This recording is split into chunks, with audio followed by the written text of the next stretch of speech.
Your new favorite villain just released an updated version of the most used JS-based meta framework in the world. As much as we love to hate this stack, we can't deny its impact on the way we build modern web applications. After all, Next is the godfather of all meta frameworks. The latest release of Next.js is packed with features that will make even the most skeptical developers take notice.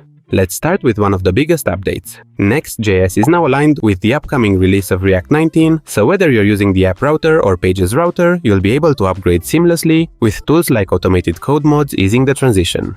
If you are not familiar with it, React 19 comes packed with a host of improvements, including a new React compiler. This experimental feature deeply understands your JavaScript and React code, automatically applying optimizations so you don't have to manually memorize everything. Next is known for its speed and the magic it performs under the hood to reach these impressive results. Much of this performance boost relies on efficient caching. Starting with version 15, Next has changed how caching works for get route handlers and client-side navigation. Routes are now uncached by default, giving you more control over when and how you cache content. Of course, if you prefer the old behavior, you can still opt into caching on a per-route basis. This change gives developers more flexibility while making sure that your app stays fast without having to juggle unnecessary caching overhead. Speaking of performance, Next.js 15 officially brings Turbopack dev to the stable release. Turbopack has been in the works for a while, promising lightning-fast development builds. Now, with this stable version, you're looking at up to 96% faster code updates and significantly reduced local server startup times.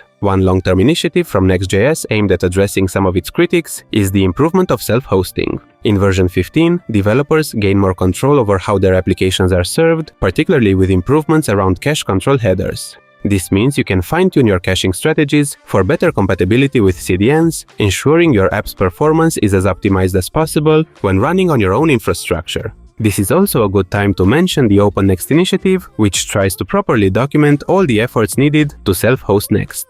On the security front, Next 15 generates unguessable, non-deterministic IDs for server actions, ensuring that only the intended actions are publicly accessible. This adds an extra layer of security by reducing the chances of exposing unused or sensitive actions to the client. Another small update which will improve your quality of life is that Next.js now supports the TypeScript Next configuration file type and provides a Next config type for autocomplete and type-safe options. Finally, the new form component appears to be a game changer for anyone dealing with forms in their apps. It extends the native HTML form, bringing in client-side navigation, prefetching, and progressive enhancement out of the box. So Next.js will handle all the client-side form navigation for you. If you feel like you learned something, you should check some of my other videos as well. Until next time, thank you for watching.